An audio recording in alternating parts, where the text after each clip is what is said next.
Oke pemirsa, kembali lagi di Hidup Sehat bersama Dr. Ekles. Tidak lupa kami mengucapkan selamat menunaikan ibadah puasa bagi pemirsa yang menunaikannya. Nah, bagi pemirsa yang berpuasa ini pasti bertanya-tanya, dalam segi kesehatan apa sih yang terjadi dalam tubuh kita? Adakah manfaatnya untuk kesehatan atau tidak?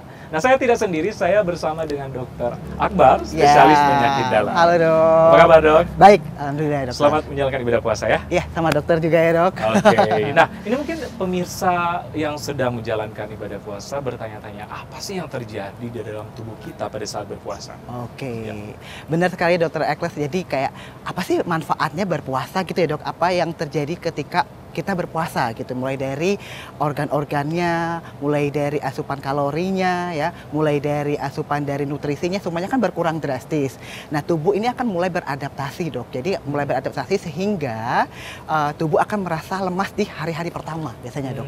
Hari 1 sampai hari kedua gitu akan merasa tubuh lebih lemas dari biasanya karena asupan kalori yang turun drastis dan tubuh itu belum menyesuaikan atau adaptasi dengan membakar lemak untuk menjadi kalori. Ya. Tubuh akan merasakan penyesuaian dok. Tubuh akan merasakan penyesuaian dari puasa ini mulai dari hari pertama, hari kedua tuh hari yang diambang Masa bahaya. adaptasi ya? Ya, jadi Masa kayak adaptasi ya? mudah banget lemas, mudah banget tidak bertenaga gitu ya dok karena beradaptasi. Nah yang ketiga ketujuh ini juga menjadi waspada dok.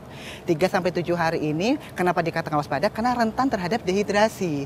Jadi pola makannya belum terbentuk nih ya, ritme makannya belum terbentuk, asupan nutrisinya kurang ya cairannya juga kurang sehingga rentan terhadap dehidrasi. Nah mulailah dari hari ke-8 sampai ke hari 15 nih dok, dia mulai terbiasa, mulai beradaptasi, mulailah tubuh kita tuh mendapat suatu manfaat dari puasa, di mana asupan dari energinya itu dari pembakaran lemak, pembakaran glukosa di hati, itu kan menyebabkan terjadinya penurunan berat badan. Nah penurunan berat badan ini akan berhubungan dengan turunnya risiko dari penyakit-penyakit seperti diabetes, obesitas, ataupun hipertensi dokter. Iya. Berarti mungkin hari ke-8 apa ya, tubuh sudah mengadaptasi ya, proses sudah terbiasa adaptasi ya, sudah dok terbiasa ya. ya dok. Nah dokter apa? Nah pada hari keberapa ada manfaatnya untuk kesehatan yang tadi ya? Oh, iya. Dari ke-8 ya? Iya, mulai 8 sampai 15, nanti 16 sampai 30 akhir itu sudah mulai tahap proses istilahnya dalam tubuh itu banyak manfaatnya dok. Mulai dari proses peningkatan sistem imun ya, lalu juga mulai dari organ-organnya sudah mulai lebih apa ya istilahnya ya, dia fungsinya lebih maksimal sehingga nanti ke tubuh kita akan lebih mendapatkan kesehatan yang lebih prima gitu dok. Jadi mulai organ ya dok, banyak organ yang berpengaruh terhadap puasa itu dok. Oke. Nah, organ-organ apa saja dok yang apa ya, terpengaruh selama Iya, berpuasa ini?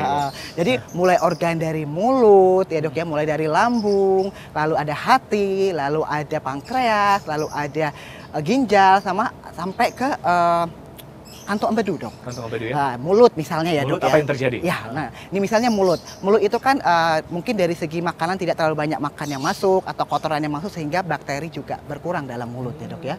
Lalu kelenjar air liurnya tetap diproduksi manfaatnya, tapi tidak sebanyak saat tidak berpuasa.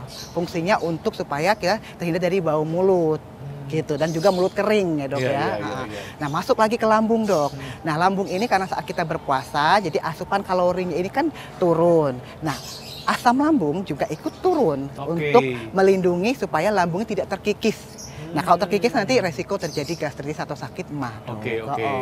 Nah lalu untuk masuk lagi ke misalnya hati ya dok ya. Hati kan tugasnya selama ini kan menjadi metabolisme ya. Jadi untuk memecahan kalori menjadi energi. Karena dia tidak ada asupan kalori yang masuk sehingga hati ini disuruh untuk memecah glukosa cadangan atau glikogen yang ada di hati atau di otot untuk menjadi sumber energi utama kita dok. Nanti kalau dia tidak ada lagi energi glukosa dalam hati, baru dia memecah lemak dok. Gitu. Baru memecah lemak di bagian yang lain ya. ya? Kalau beda sama sakit hati ya? Nggak ada ya kalau puasa nggak ada sakit hati itu ya? berobatnya ke lain ya dok ya. Lanjut dong. Ya, lanjut, jadi ini lanjut lagi masuk ke asam empedu dok. Asam empedu itu kan fungsinya untuk membentuk asam empedu untuk memecah lemak ya dok ya. Kasarannya seperti itu.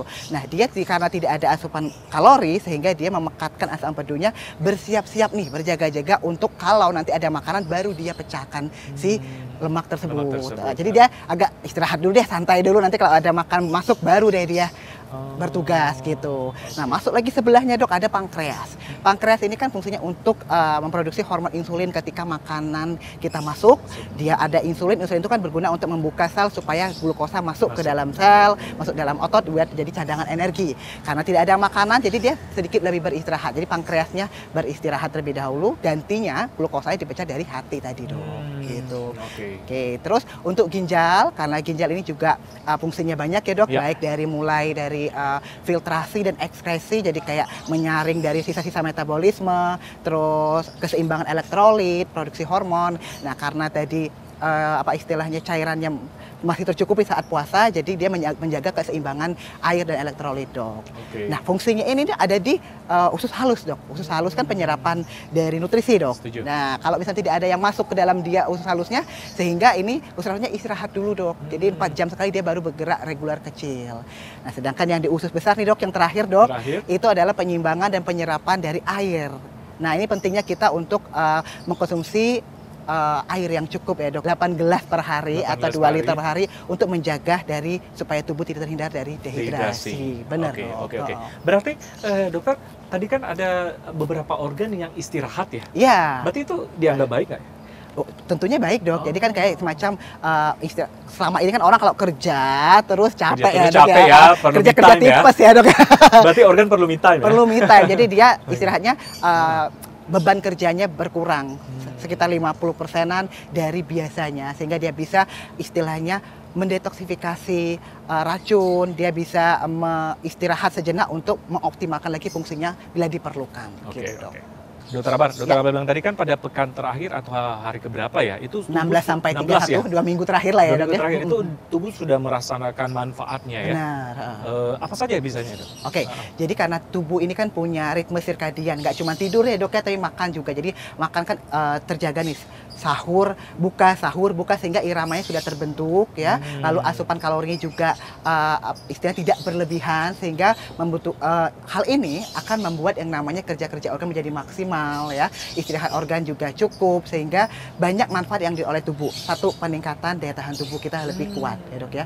Ada yang namanya proses healing ya dok ya. Proses healing itu semacam detoksifikasi yang terjadi dalam tubuh untuk menetralisir racun-racun yang dari makanan, dari udara, atau dari zat-zat yang berbahaya dalam tubuh. Nah, saat puasa itulah di hari ke-1631 itu proses itu terjadi secara maksimal, sehingga akan memberikan efek pada tubuh yang sangat baik dok. Gitu. Oke. Jadi ternyata di hari terakhir itu banyak manfaatnya 16 sampai 30 ya dok ya.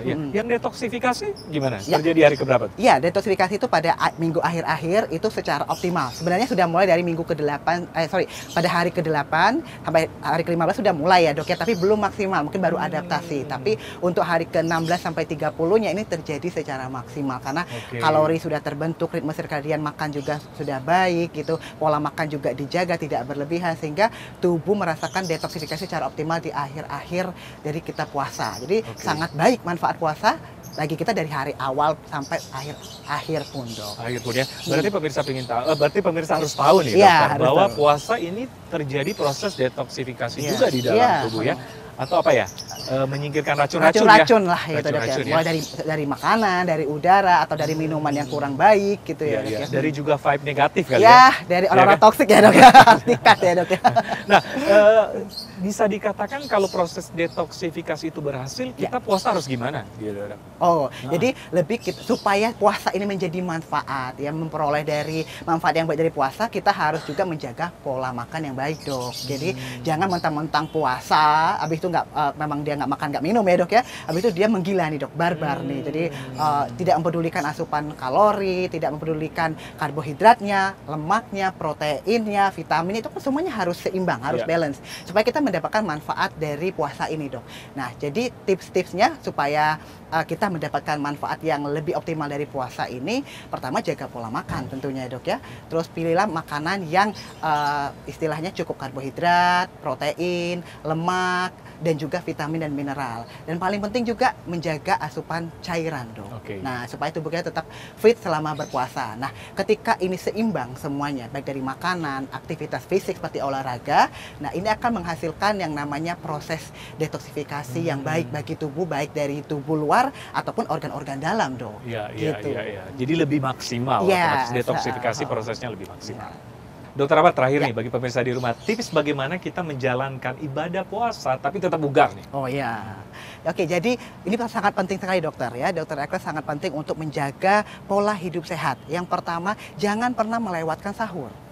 Nah, kan kita butuh asupan kalori tuh saat kita akan beraktivitas siang harinya. Jadi jangan pernah melewatkan sahur. Tapi sahur juga jangan yang terlalu barbar ya, Dok ya. Istilahnya memilih jenis makanan yang baik ya, yang clean food gitu ya. Jadi yang karbohidrat kompleks ya, terus supaya indeks glikemik itu rendah dan dipecah secara perlahan. Jadi energi kita tuh bisa dipecah secara perlahan, tidak langsung anjlok tinggi dan habis itu lemas gitu ya, Dok ya. Tapi harus makan karbohidrat kompleks seperti ada kentangnya, ada buncisnya, sayur-sayurannya, multigrain kayak gitu ya, Dok ya. Nah, itu akan membuat kenyang lebih lama ya. Setuju. Itu dari segi makanan ya, Dok ya. Dan dari jenis jadwalnya juga harus disesuaikan. Jadwalnya mungkin agak mepet-mepet sahur, jangan sahur jam 1, kan sama aja makan malam ya, Dok, bukan sahur dia namanya ya.